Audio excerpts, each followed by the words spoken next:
तुलसी के पास दिया जलाने से क्या फल मिलता है। एक बार माता लक्ष्मी भगवान विष्णु से पूछती हैं, हे स्वामी, तुलसी के पास दीपक जलाने का क्या महत्व है और रोज शाम को तुलसी के पास दीपक क्यों जलाया जाता है।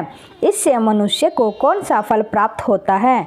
तुलसी के पास दीपक जलाने की क्या विधि है तथा दीपक जलाते समय कौन से मंत्र का उच्चारण करना चाहिए, कृपया आप मुझे विस्तार से बताइए। तब भगवान विष्णु कहते हैं, हे देवी, आज आपने समस्त मानव जाति के कल्याण के लिए बहुत ही महत्वपूर्ण प्रश्न किया है। आपके इस प्रश्न का उत्तर देने से पूर्व मैं आपको एक प्राचीन कथा सुनाता हूँ, जिससे आपको सभी प्रश्नों के उत्तर मिल जाएंगे। इसलिए आप इस कथा को ध्यानपूर्वक सुनिए। इस कथा को ध्यान से पूरा सुनने मात्र ही मनुष्य को 100 वर्षों तक का तुलसी के पास दीपक जलाने का पुण्य प्राप्त होता है। फिर माता लक्ष्मी कहती है, हे स्वामी, मैं इस कथा को सुनने के लिए उत्सुक हूँ। कृपया आप इस कथा को सुनाना आरंभ कीजिए। तब भगवान विष्णु माता लक्ष्मी को वह कथा सुनाने लगते हैं। हे देवी, पूर्व काल की बात है। दक्षिण दिशा में तुंगभद्रा नाम की एक बहुत बड़ी नदी है। इस नदी के किनारे पर हरिहरपुर नाम का एक अत्यंत सुंदर नगर बसा हुआ था। उसी नगर में काशी नाम के एक ब्राह्मण निवास करते थे। वे अत्यंत गुणवान, चरित्रवान, धर्म कार्य करने वाले तथा वेदों के मार्ग पर चलने वाले थे। उन्होंने समस्त शास्त्र का अध्ययन किया हुआ था। उस ब्राह्मण की एक पत्नी थी, जिसे लोग दुराचारा कहकर पुकारते थे, क्योंकि उसके कर्म ही उसके नाम के अनुसार थे। वह सदैव ही अपने पति को अपमानित करती थी। वह अपने पति के लिए कुवाच्य कहती थी, पति को भयंकर दुख देती थी, पति के लिए कभी भोजन नहीं बनाती थी। उसने अपने पति के साथ कभी शयन नहीं किया, कभी उसके साथ प्रेम से व्यवहार नहीं किया। पति के मित्र, परिवार के लोग घर पर आते तो वह स्त्री उनको अपमानित करके भगा दिया करती थी और स्वयं काम भाव से उन्मत्त होकर निरंतर अन्य व्यभिचारिणी स्त्रियों के साथ घूमा करती थी। उसका मन पति को छोड़कर पराये पुरुषों में लगा रहता था। उसने कभी अपने पति से प्रेम से बात नहीं की, किंतु पराये पुरुषों के संग बैठकर बातें करती थी। पराये पुरुषों को मोहित करने के लिए सज धज कर गाँव में घूमने जाया करती थी। कभी वह वन में किसी पेड़ के नीचे खड़ी रहकर सुंदर पुरुषों की राह देखने लगती और किसी दुष्ट पुरुष को मोहित करके उसके संग भोग विलास किया करती थी। फिर एक दिन वह दुराचारणी स्त्री वन में जाकर एक वृक्ष के नीचे खड़ी हो गई। उसका चित्त काम से भरा हुआ था।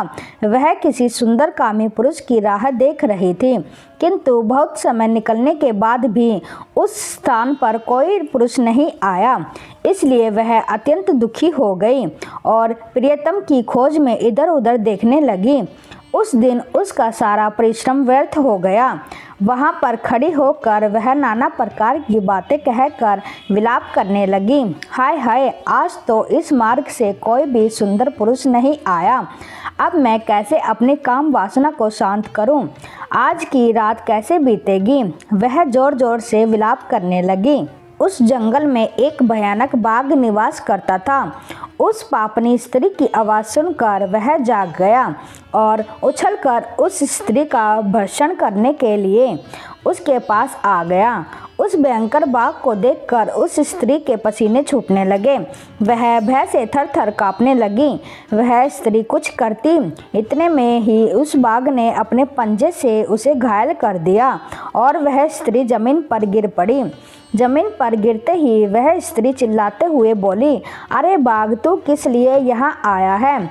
मुझे क्यों मार रहे हो? मैं यहाँ पर अपने प्रियतम को खोज रही हूँ। तुम मुझे छोड़ दो। मेरा भक्षण करके तुझे क्या मिलेगा? उस स्त्री की यह बात सुनकर वह भयानक बाघ क्षण भर के लिए रुक गया और हंसते हुए बोलने लगा, हे दुष्टा, आज विधाता ने तुझे मेरा ग्रास नियुक्त किया है। तुझ जैसी पापनी स्त्रियों का भक्षण करना ही मेरा काम है, तभी तुझे इस शरीर से मुक्ति मिलेगी। वह स्त्री कहने लगी, हे बाघ, तुम कौन हो? मुझे सच सच बताओ, तुम्हें किस कारण से बाघ की योनि में जन्म लेना पड़ा और तुम मुझ जैसी स्त्रियों का भक्षण क्यों करते हो? पहले मुझे सारी बात बताओ और फिर मेरा भक्षण करो। फिर बाघ कहने लगा, हे पापनी, मैं तुझे मेरे पूर्व जन्म का वृत्तांत सुनाता हूँ, किस कारण से मुझे बाघ बनना पड़ा। पूर्व काल में दक्षिण देश में एक नदी थी। उस नदी के तट पर एक नगरी बसी हुई थी। उस नगरी में मैं निवास करता था। मैं एक ब्राह्मण का पुत्र था और नदी किनारे बैठकर यज्ञ आदि किया करता था। मैंने उस जन्म में अनेक पापियों के लिए यज्ञ किया, उन पापियों के घर का भोजन किया। मैंने धन के लोभ से अनेक पापियों के लिए कार्य किया।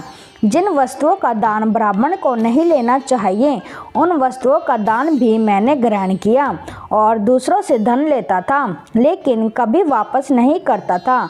इस प्रकार से पाप करते हुए मुझे बहुत साल बीत गए और मैं बूढ़ा हो गया। मेरे बाल सफ़ेद हो गए, आंखें सूज गई, मुंह के सारे दांत गिर गए, लेकिन फिर भी मेरी दान लेने की आदत नहीं छूटी और मैं पाप करता गया। फिर एक दिन मैं धन के लोभ से नदी किनारे गया और अन्य धूर्त ब्राह्मणों के साथ मिलकर हमने लोगों को ठगा।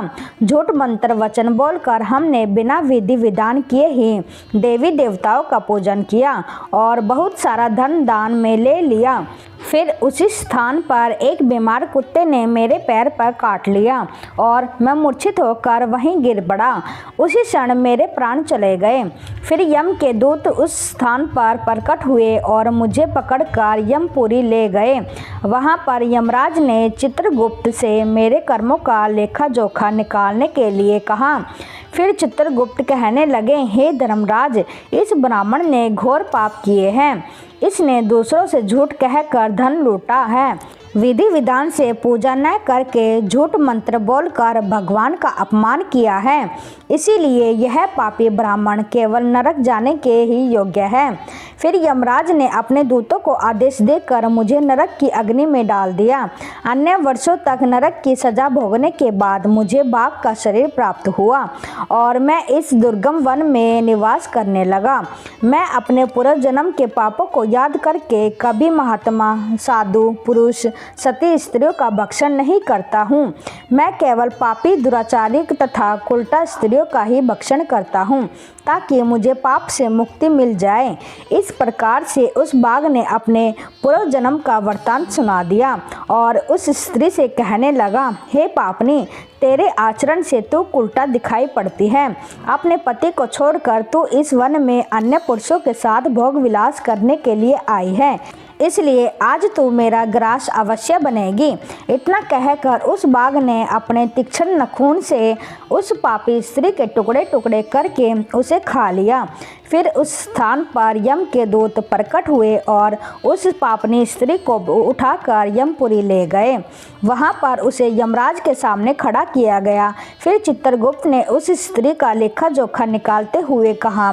यमराज से कहने लगे, हे धर्मराज, यह स्त्री तो अत्यंत पापनी है। इसने घोर पाप किए हैं। इसने व्यभिचार किया है। इसने अपने पति की कभी सेवा नहीं की। अपने पति को भूलकर पराये पुरुषों के संग भोग विलास किया करती थी। उसके पाप को सुनकर यमराज ने उस स्त्री को अग्नि से भरे हुए कुंडों में डालने का आदेश दिया। अनेक वर्षों तक उसे उस कुंड में पकाया गया। फिर उसे निकालकर दूसरे नरक में डाल दिया गया। इस प्रकार से उसे अनेक वर्षों तक अलग अलग नरकों में डाला गया और नरकों में डालने के बाद वह महापापी स्त्री पुनः पृथ्वी लोक पर आकर चांडाल के रूप में उत्पन्न हुई। चांडाल के घर में जन्म लेकर वह फिर से अनेक पाप करने लगी, व्यभिचार करने लगी, अनेक पापी पुरुषों के संग विहार करने लगी। कुछ समय बाद पूर्व जन्म के पापों के कारण उसे कोढ़ का रोग हो गया और वह भयानक पीड़ा सहन करने लगी। उसका अंग अंग जलने लगा। उसके नेत्रों में पीड़ा होने लगी। इस दुख को सहन करती हुई वह दिन बिताने लगी। फिर एक दिन वह तीर्थ में स्नान करने के उद्देश्य से अनंतपुरा में चली गई। वहाँ पर वह एक आश्रम के बाहर निवास करने लगी। वहाँ उस आश्रम में एक तुलसी का पौधा था। अन्य स्त्रियों को वहाँ पर तुलसी के पास दीपक जलाते हुए देखकर उस पापी स्त्री ने भी वही किया। उसने तुलसी के पौधे के पास एक दीपक जला दिया।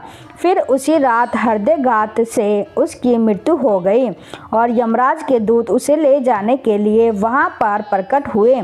जैसे ही यम के दूत उस पापी स्त्री को पाश में बांध कर ले जाने लगे, तभी भगवान विष्णु के दो पार्षद उस स्थान पर प्रकट हुए और उन्होंने उन दोनों को रोक लिया और कहने लगे, हे दूतों, इस स्त्री को तुम छोड़ दो। यह स्त्री नरक जाने के योग्य नहीं है। तुम किसके आदेश से ऐसा अधर्म कर रहे हो? फिर यम के दूत कहने लगे, हे पार्षदों, यह यमराज के आदेश से इस पापी स्त्री को उठाकर ले जा रहे हैं, किंतु आप हमें किस कारण से रोक रहे हैं? यह स्त्री अत्यंत पापी है, इसे नरक में ले जाने की आज्ञा मिली है। फिर पार्षद कहने लगे, हे दूतों, यह स्त्री तो विष्णु भक्त है, यह नरक जाने योग्य नहीं है। इसने शाम को तुलसी के पास दीपक जलाया है, इसी कारण से इसके समस्त पाप नष्ट हो गए हैं, इसलिए अब यह नरक जाने के योग्य नहीं है, यह स्वर्ग जाने की अधिकारी बन चुकी है। पार्षदों की बात सुनकर यमदूतों ने उस स्त्री को उस स्थान पर छोड़ दिया और यमलोक लौट गए। वहां जाकर उन्होंने यमराज को सारा वृत्तांत सुना दिया। फिर भगवान विष्णु के पार्षद उस स्त्री को दिव्य विमान में बिठाकर स्वर्गलोक ले गए। भगवान विष्णु कहते हैं, हे देवी, इस प्रकार से तुलसी के पास केवल दीपक जलाने मात्र से ही मनुष्य के सभी पाप नष्ट हो जाते हैं। जो स्त्री नित्य शाम को तुलसी के पास दीपक जलाती है, वह सौभाग्यशाली बनती है। उसके पूर्व जन्मों के सभी पाप नष्ट हो जाते हैं, उसे सुख समृद्धि की प्राप्ति होती है। रोज तुलसी के पास दीपक जलाते समय मंत्र का उच्चारण करना चाहिए। भगवान विष्णु कहते हैं, हे देवी, हजारों अमृत के घड़ों से नहलाने पर भी श्री हरि विष्णु को उतनी तृप्ति नहीं होती जितनी वे मनुष्य के द्वारा तुलसी का एक पत्ता चढ़ाने से प्राप्त करते हैं। 10,000 गोदान से मानव जो फल प्राप्त करता है, वही फल तुलसी पत्र के दान से पा लेता है। जो मृत्यु के समय अपने मुख में तुलसी पत्र का जल पा जाता है, वह संपूर्ण पापों से मुक्त होकर भगवान श्री हरि विष्णु के धाम जाता है। हिंदू धर्म में तुलसी के पौधे का महत्व सबसे अधिक है। इसकी सबसे पहले पूजा भगवान विष्णु ने की थी।